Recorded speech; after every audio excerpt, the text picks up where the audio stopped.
હાય, જય શ્રી કૃષ્ણ. આજે તમારી સાથે એક વાર્તા શેર કરવા જઈ રહી છું.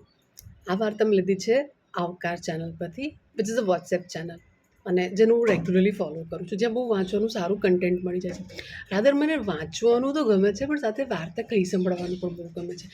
સો એક જસ્ટ ટ્રાય કરી રહી છું, અટેમ્પ્ટ છે તમને લોકોને એક વાર્તા કહેવાનું. આ વાર્તા હું આમાંથી વાંચીશ, તો સાંભળજો અને મને કમેન્ટમાં જરૂર કહેજો કે કેવી લાગી તે. સો આદર્શ નિકેતનની ભવ્ય ઇમારત બહારથી શાંત લાગતી હતી, પણ તેના બગીચાની બેન્ચ ઉપર બેઠેલા વડીલોના મૌનમાં એક જ અલગ જ વ્યથા હતી. ઘટાદાર વૃક્ષો નીચે બેઠેલા આ વડીલોના ચહેરા પરની કરચલીથી સંતાનો દ્વારા તજી દેવાયેલું ઊંડું દર્દ અને એકલતાનો વસવસો સ્પષ્ટ રીતે બતાવતો હતો. તેમનું પરસ્પરનું હાસ્ય તો માત્ર એક મહોરું હતું. અંદર તો કોઈના ફોનની પ્રતીક્ષા કે ઘરની તરસ સતત ડંખતી હતી. માતૃદિવસ નિમિત્તે આયોજિત હૃદયરોગ નિદાન કેમ્પમાં તેમના માટે માત્ર એક ઔપચારિકતા જ હતી, જેમાં કોઈ નવી આશા નહોતી. બસ સમય પસાર કરવાની એક વિવશતા હતી.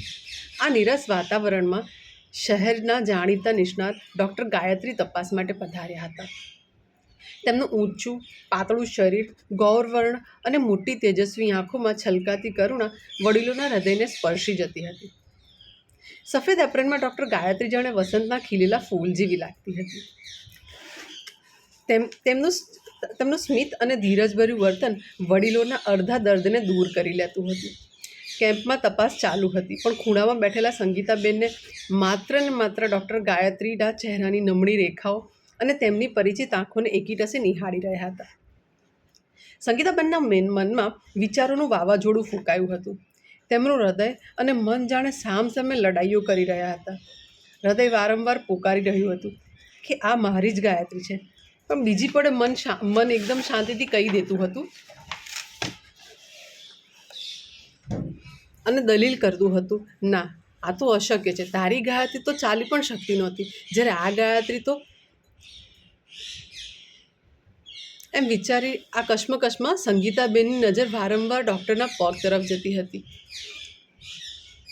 સાડીમાં ઢંકાયેલા પગને કારણે કંઈ જ સ્પષ્ટ દેખાતું ન હતું. બસ પહેરેલા બૂટની ધાર જ દેખાતી હતી.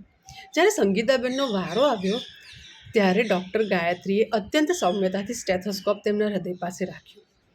એ સ્પર્શથી સંગીતાબેનના શરીરમાં વીજળીનો સંચાર થયો. ડૉક્ટર ગાયત્રીએ સ્મિત સાથે કહ્યું, માજી, ગભરાશો નહીં, હળવેથી લાંબો શ્વાસ લો. તમારી તપાસ પૂરી થઈ છે. અને પછી ડૉક્ટર રિપોર્ટ સાઇન કરતા કહ્યું, તમારું હૃદય ખૂબ મજબૂત છે, આપ બિલકુલ સ્વસ્થ છો. સંગીતાબેન ત્યાંથી રિપોર્ટ લઈને ફરી પેલા ખૂણામાં બેસી ગયા. ડૉક્ટર ગાયત્રી તપાસ પૂરી કરી ઓફિસ તરફ જવા લાગ્યા. તેણે તટ્ટાર ચાલતી જોઈ સંગીતાબેનનો રહ્યો સહયો ભ્રમ પણ તૂટી ગયો. તેમને લાગ્યું કે પોતે ખોટા હતા. અપંગ દીકરી આટલી સહજતાથી કેવી રીતે ચાલી શકે? ઉદાસી સાથે તેમણે મન મનાવી લીધું કે આ પોતાની ગાયત્રી નથી. પરંતુ ડૉક્ટર ગાયત્રી ઓફિસનું પગથિયું ચડ્યા કે ત્યાં જ તેમનો પગ અચાનકથી લપસ્યો અને તે લડખડાઈ ગયા. સાથે રહેલા મદદનીશે તેમને સંભાળી લીધે ઓટલા પર બેસાડ્યા. ત્યારે ડૉક્ટર ગાયત્રીએ હસીને કહ્યું, ઓહ, મારો કૃત્રિમ પગ ફરી સરી ગયો લાગે છે. અને તેમનો સાડી સહેજ ઊંચી કરી ઢીંચણ નીચેનો પ્રોસ્થેટિક પગ બરાબર બેસાડ્યો. આ જોઈ સંગીતાબેનના પગ નીચેથી જમીન સરકી ગઈ. તેમનું હૃદય પોકારી ઉઠ્યું, આ તો મારી જ ગાયત્રી છે. તેઓ દોડતા ત્યાં પહોંચ્યા અને ધ્રુજતા અવાજે પૂછ્યું, બેટા, તારા પિતાનું નામ શું છે? ગાયત્રીએ આશ્ચર્ય સાથે જવાબ આપ્યો, માજી, હું તો અનાથ આશ્રમમાં મોટી થઈ છું. સંગીતાબેને તેને વિનંતી કરી પોતાના રૂમમાં લઈ ગયા અને જૂની પેટીમાંથી ધૂળ ખાતું આલ્બમ નીકાળ્યું. ફેમિલી ફોટા પર આંગળી ચીંધીને કહ્યું, જો, આ 2 વર્ષની બાળકી તું જ છે. ડૉક્ટર ગાયત્રીએ બાળકીમાં પોતાની છબી જોઈ અને સ્તબ્ધ થઈ ગઈ. સંગીતાબેને અતીતના પાના ખોલતા કહ્યું, 3.5 વર્ષની ઉંમરમાં તેને ભારે તાવ આવ્યો હતો અને તારો જમણો પગ સુકાઈ ગયો હતો. તારા પિતા સમાજમાં મોભા ધરાવતા હતા. તેમને લાગ્યું, આખી જિંદગીમાં આ અપંગ દીકરીને કોણ સાચવશે? એ બીકે અમે તને અનાથ આશ્રમમાં મૂકી દીધી. જોકે ત્યાં અમે ખૂબ પૈસા આપ્યા હતા, જેથી કે તું સારી રીતે ભણી શકે. ગાયત્રી પથ્થરની મૂર્તિ બનીને સ્થિર થઈને સાંભળી રહી હતી. સંગીતાબેન આંખો ફરી છલકાઈ ગઈ. તારા પછી અમને 2 દીકરા થયા, તેમને પણ અમે ખૂબ લાડથી ઉછેર્યા, પણ સમય જતાં અમે એમને બોજ લાગવા લાગ્યા. તેમણે પણ અમને આ વૃદ્ધાશ્રમમાં ધકેલી દીધા. 2 વર્ષ પહેલાં તારા પિતાનું અવસાન પણ અહીં જ થયું હતું. ભગવાન અન્યાય નથી કરતો. આજે આ ઉંમરે મને મારી દીકરી મળી ગઈ છે. આંસુને અટકાવતા ચહેરા પર એક ક્ષણિક આશાનું સ્મિત લાવતા તેઓ બોલ્યા, બેટા, હવે મારે તારી સાથે જ રહેવું છે. ગાયત્રીએ મક્કમતાથી તેમનો હાથ છોડાવ્યો અને ગળગળ અવાજે કહ્યું, માં એ હોય છે કે જે બીમાર કે અપંગ સંતાનને બોજ સમજીને છોડી ના દે. મેં મારી જાતને અનાથ તરીકે સ્વીકારી લીધી છે. એ જ મારું સત્ય છે. ગાયત્રી રૂમની બહાર નીકળી ગઈ. ઓફિસમાં 5 લાખનો એક ચેક મેનેજરને આપ્યો અને સંગીતાબેનને સારી રીતે સંભાળ રાખવા કહ્યું. તે ઓફિસના પગથિયાં ઉતરી પોતાની કાર તરફ વળી.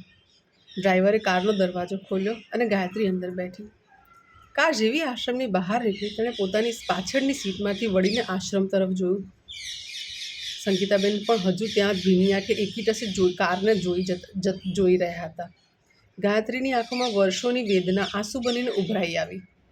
તેની આંખો ભીની થઈ ગઈ, પણ તેણે કાર અટકાવી નહીં. ગાલ પર સરી પડેલા એક ટીપાને આંગળીથી ભૂંસી નાખી અને કાર પૂરપાટ રસ્તા પર આગળ વધી ગઈ. So that was the end of the story. આ વાર્તા લીધી હતી કચ્છ મિત્રની પૂર્તિ જેડલની કોલમમાં પ્રસિદ્ધ થયેલા, અને લેખિકાનું નામ છે પલ્લવી શેઠ, ભુજ, કચ્છથી. તો આ વાર્તા કેવી લાગી?